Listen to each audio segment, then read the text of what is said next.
Genghis খানের কারণে literally পৃথিবীর তাপমাত্রা কমে গেছিল। হয়তো একটু অদ্ভুত লাগতে পারে যে কিভাবে একজন মানুষের কারণে পৃথিবীর তাপমাত্রা কমে যেতে পারে। চেঙ্গিস খান এমন একজন হিংস্র মুঘল শাসক ছিল যে কিনা নিজের ক্ষমতা দেখানোর জন্য পুরো পৃথিবীর মধ্যে মানুষকে পিঁপড়ার মতো মেরে ফেলতো। 13 থেকে 14 সেঞ্চুরির সময়টুকুর মধ্যে সে প্রায় 40 মিলিয়ন অর্থাৎ 4 কোটির মতো মানুষ মেরে ফেলছিল।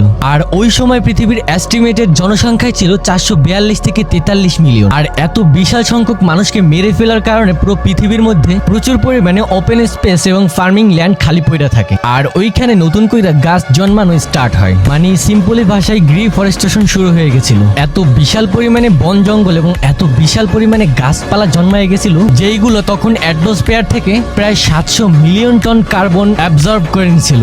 কারণ গাছের সিম্পল নেচার হচ্ছে অ্যাটমসফিয়ার থেকে কার্বন ডাই অক্সাইডকে শোষণ করে নেওয়া। এই পরিমাণ কার্বন ডাই অক্সাইড বর্তমান সময়ে পুরো পৃথিবীর 1 বছরের পেট্রোলিয়াম পোড়ানোর সমান। বিশাল সংখ্যায় গাছপালা বৃদ্ধি এবং মানুষের সংখ্যা কমে যাওয়ার কারণে ধীরে ধীরে পৃথিবীর তাপমাত্রা কমে যেতে স্টার্ট করে। আর এই জন্য চেঙ্গিস খানকে পুরো পৃথিবীর এমন একজন শাসক মনে করা হয় যে কিনা নিজের ক্ষমতা বা হিংস্রতা দেখাতে গিয়ে পুরো পৃথিবীর উপকার করে ফেলছিল।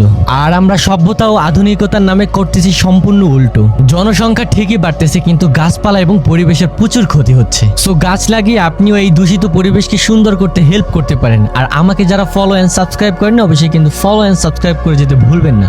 আমি আবু সুফিয়ান আবিদ ছিলাম আপনাদের সাথে।